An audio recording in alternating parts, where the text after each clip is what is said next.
मेरे पति SI trainee है अभी, और उन्हीं के हक के लिए मैं आज यहाँ आई हूँ। पहले तो मैं अपना बताऊँ कि मैं बहुत अच्छी एमएनसी में अपनी जॉब कर रही थी। जब उनकी जॉब यहाँ लगी, मुझे परिवार देखना था, तो हमने डिसाइड किया कि अब उनकी जॉब लगी। मैंने 27 साल की उम्र में सरकारी नौकरी की वापस तैयारी करनी शुरू की। मैं अपनी जॉब छोड़ के आई हूँ, और अब मुझे पता चल रहा है कि मेरे खर्चे पानी के भी लाले पड़ जाएंगे, क्योंकि अब जॉब नहीं है। और मेरे सिर्फ सवाल है, मुझे किसी की सहानुभूति नहीं चाहिए। मैं इतनी काबिल हूँ कि मैं कुछ ना कुछ कर लूँगी, पर मेरे सवाल है सरकार से कि गलती सिस्टम की, गलती एसओजी की कि उसने हाथ खड़े कर दिए कि हम 859 में पता नहीं लगा पा रहे कि दोषी कौन है। तो 15 लाख की परीक्षा कैसे करा लोगे ईमानदारी से, जब 859 में आप दोषियों को नहीं पकड़ पा रहे हो। दूसरी बात कि उनकी गलती, सिस्टम की गलती, ये लोग क्यों भुगते हैं? 4.5 साल इन्होंने जो इन्वेस्ट किए हैं। और मैं स्पेशली मीडिया से मैं ये कहना चाहूँगी कि एक तो इन बच्चों को आउटिंग नहीं मिल रही है 2 हफ्ते से, वो किसी मिनिस्टर के पास नहीं जा पा रहे, वो कहीं पे अपनी बात नहीं रख पा रहे, और उस बात पे भी वो 2-4 बच्चे किरोड़ी साहब के पास चले गए, उसका इतना बड़ा इशू बना दिया, वो अपनी बात ना रखे। ये तो वो हुआ कि संख्या बल जिसका ज़्यादा है वो अपनी बात रख सकते हैं, और जिनका संख्या बल कम है वो। तो न्याय की मांग तो इस बात पे होनी चाहिए ना कि भाई चाहे एक गलत है और 100, चाहे एक सही और 100 गलत है, पर तब भी सही की बात माननी चाहिए। अगर आज ये सरकार भर्ती रद्द करती है ना, तो मेरा जस्टिस से विश्वास उड़ जाएगा। मैं ये कहूँगी कि जस्टिस तो वो हुआ ना कि आप दोषियों को पकड़ो, और ये जो युवाओं को बरगला रखा है कि भर्ती दोबारा करवा दो।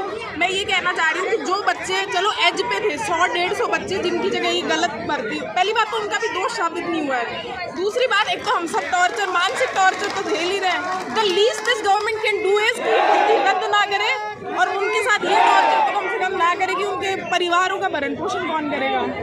मैम, मेरा सिर्फ इतना सा कहना है कि हर आदमी अपनी रोटियां सेक रहा है। विधानसभा के उपचुनाव होने वाले हैं, अगर सरकार ये भर्ती रद्द करती है तो इसका मतलब ये होगा कि बलि का बकरा बना दिया इनको, और अपना चुनाव में उनको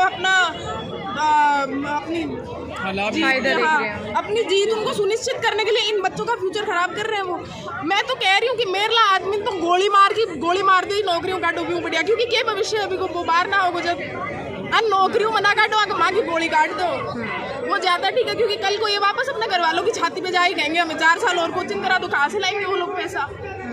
मैम, जस्टिस का ये रहता है कि भाई गलत और सही संख्या या भाव उससे नहीं डिसाइड होता ना, जो सही है वो सही है। नैतिक तौर पे ये है कि भाई जो दोषी है, और ये कितना बड़ा एग्जाम्पल सेट होगा। मैं खुद अब एक एक्सपेरिमेंट हूँ, मैं बहुत न्यूट्रल बात करूँगी। बहुत गलत हुआ, किसी बच्चे के साथ नहीं होना चाहिए कि जो एज पे आगे रह गया क्योंकि उसकी सीट किसी और ने ले ली, पर उसका मतलब ये तो नहीं कि जो लगे हुए उनको निकाल दो आप।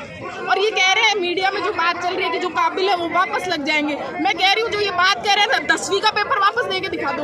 मैं कहना चाहूँगी सारे मिनिस्टरों से कि आप लोग 4 साल तक विधानसभाओं में मत जाओ, कोई सभा मत करो, जनसंपर्क मत करो, और बाद में चुनाव लड़के जीत के दिखा दो। एग्जाम्पल सेट करो आप। जो अधिकारी लोग ये जांच कर रहे हैं, मैं उनको कहूँगी वो यूपीएससी का पेपर वापस करवा दें। तो बहुत गलत ही हो रहा है, मुझे समझ नहीं आ रहा कि मैं अपनी पढ़ाई कैसे कंटिन्यू करूँगी, कहाँ जाऊँगी, क्या करूँगी। पर अब ठीक है, सरकार को सही फैसले लेने चाहिए। ठीक है।